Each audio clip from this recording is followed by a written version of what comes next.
ప్రియుడి మోజులో పడి తల్లిదండ్రులకు మత్తు ఇంజెక్షన్ ఇచ్చి చంపేసిన యువతి ఆత్మహత్య చేసుకుంది.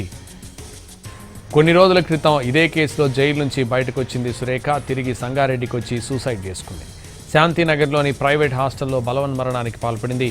తల్లిదండ్రులను చంపేసిన మత్తు ఇంజెక్షన్తోనే తను ప్రాణాలు కూడా తీసుకుంది సురేఖ.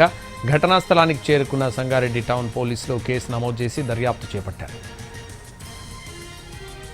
ఈ ఏడాది జనవరిలో వికారాబాద్ జిల్లా బంట్వారం మండలం యాచారం గ్రామంలో తల్లిదండ్రులకు ఇంజెక్షన్లో మత్తుమందు కలిపి ఇచ్చింది సురేఖ. తన ప్రేమ పెళ్లికి నిరాకరించడంతో తల్లిదండ్రులపై పగ పెంచుకుంది కుమార్తె.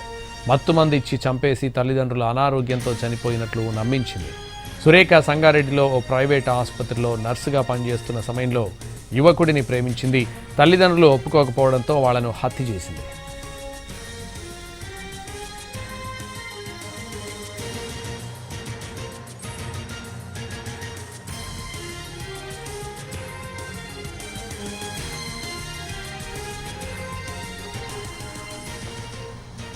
ప్రియుడి మోజులో పడి తల్లిదండ్రులకు మత్తు ఇంజెక్షన్ ఇచ్చి చంపేసిన యువతి ఆత్మహత్య చేసుకుంది. కొన్ని రోజుల క్రితం ఇదే కేసులో జైలు నుంచి బయటకు వచ్చింది సురేఖ. తిరిగి సంగారెడ్డికి వచ్చి సూసైడ్ చేసుకుంది. శాంతినగర్లోని ప్రైవేట్ హాస్టల్లో బలవన్మరణానికి పాల్పడింది. తల్లిదండ్రులను చంపేసిన మత్తు ఇంజెక్షన్తోనే తాను కూడా ప్రాణాలు తీసుకుంది. ఘటనా స్థలానికి చేరుకున్న సంగారెడ్డి టౌన్ పోలీసులు కేసు నమోదు చేసి దర్యాప్తు చేపట్టారు.